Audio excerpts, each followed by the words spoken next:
Hello, everybody. This is Jim Ransom, and I'm bringing you another episode of poetry readings in our Morning Jim series, which has been going on now for well over a year. I was looking back and wondering when we've gone along enough so that I can have replays, and you won't remember that they were read before. I don't think we're quite at that point yet. And because I have a very demanding audience, I realize that, and I'm glad for it. The reading today has a title that took me a while to think about, but it's called Not as Simple as It Seems.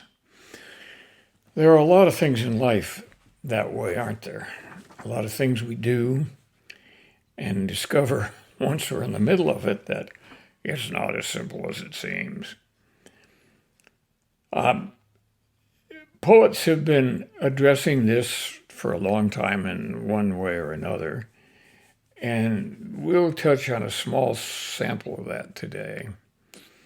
The first poem is one of mine called Lights. In the third sentence of Genesis, God said, "Let there be light," and there was light, and God saw that the light was good. Well, thank you, God. You never think it would be better stumbling around in the dark. But he doesn't give any advice in Genesis about changing light bulbs. And that's a pity, especially when you consider that my hallway chandelier has a lens about an inch thick and weighs nearly 10 pounds. So I have to stand on a ladder, unscrew the cap, and then balance the lens's round bottom on a narrow ladder top while I unscrew the bad bulb or bulbs, remove it, no safe place for it, and replace it with another one, assuming that I have been foresighted enough to remember to bring it up the ladder when I ascend. If I remember Genesis, God intended the sun to be our light. And when it went down, we were to go to bed and await the sun's return. And you could count on that. What you can't count on is a light bulb. It was original sin that made us think we needed such things. I have no doubt of that, but it is not true that we must wait until we go to hell to be punished. Shaky ladders and dead bulbs take care of that in the here and now.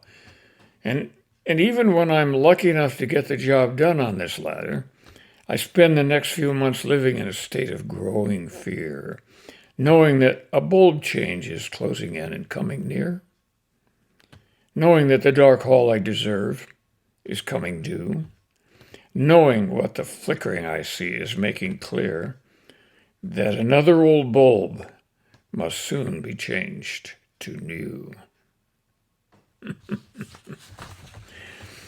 Well, at least some of you have had a similar experience, I'm sure. But now let's turn our attention to another deceptive simplicity.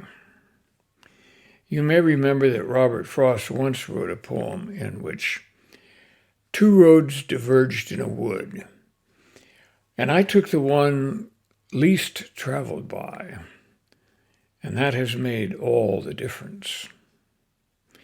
Billy Collins has taken off from this in a poem called The Yellow Wood. And if I can find it, in his book, Whale Day, I'll read it to you. Here we go. Two roads diverged in a yellow wood.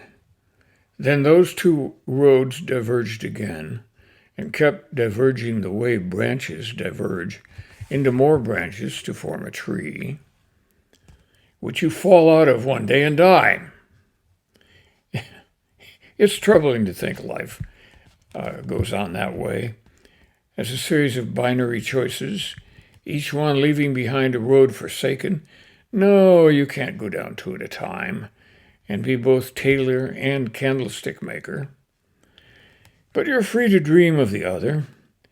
Take this poet, elbows on the sill, imagining my life as a baker or even a tinker. That is, a person who goes from place to place, although I've grown weary of traveling, mending metal utensils on his way, as if the people who compiled this dictionary had the foggiest idea what tinkering actually demanded, what solitude and hardship such a life must entail.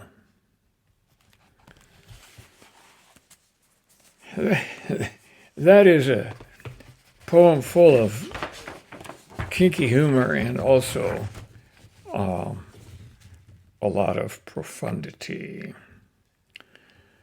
Poetry 180 is where I'm going for the next poem. Poetry 180, I've read you some poems several months ago from this book.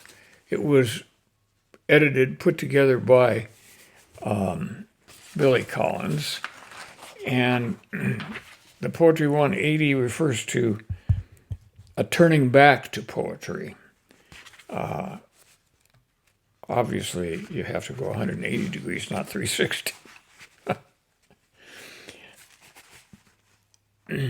I'll start out with a poem called Autobiographia.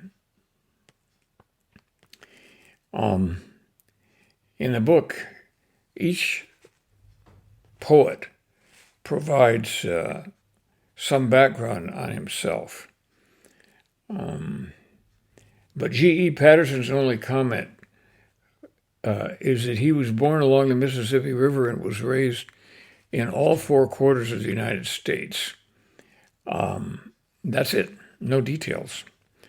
And I think after you read this poem, you might get the idea that he wanted the poem to be the autobiography.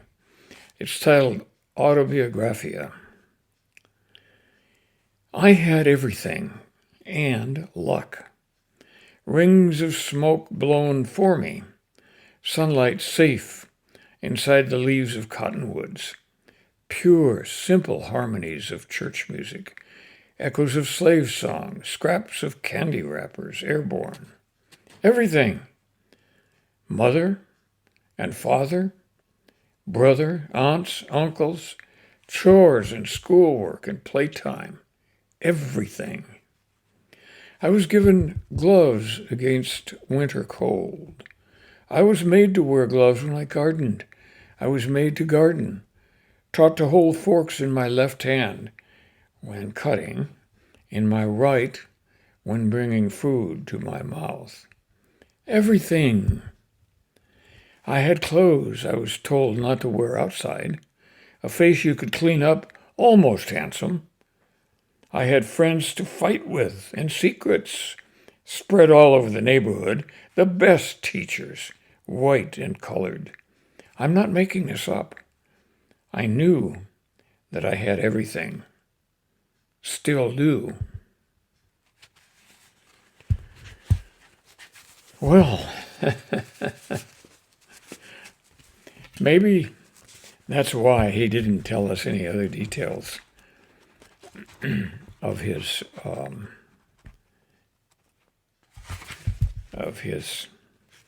earlier days.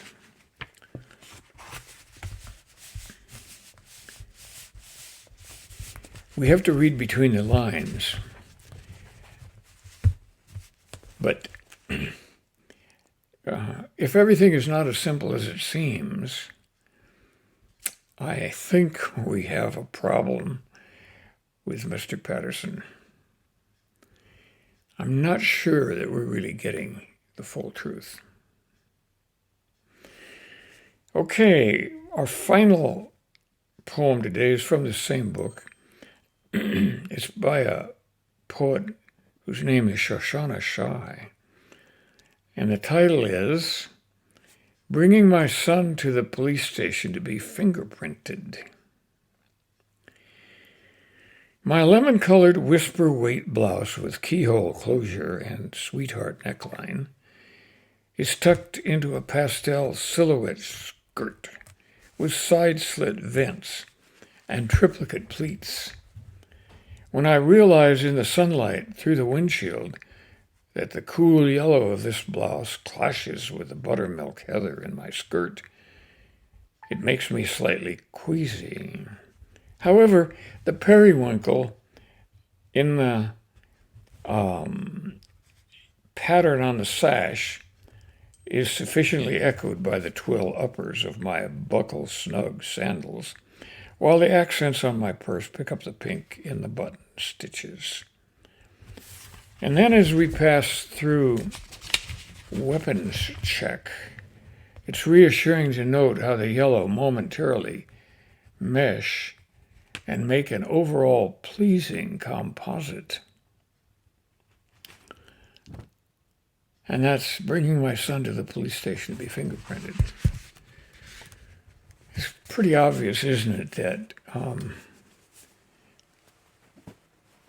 this woman would rather be doing anything except that, and thinking of anything else except that. And you'll notice that she never tells us why she's taking her son to the police station to be fingerprinted. But it can't have anything to do with the clashing yellows in her outfit. So there's a lot in that poem that's left out of the narrative, and the narrative has another purpose, which is to tell us that life is not as simple as it seems. That's it for today.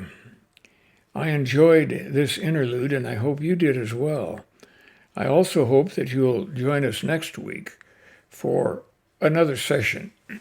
I have no idea what it'll be about. We'll find that out in due time. Be here so you don't miss. And I should ask you to note that the week after next may be delayed as I am off on vacation out of the country and may not be able to do the session from there. But I'll be back sometime. So don't give up. See you then. Bye now.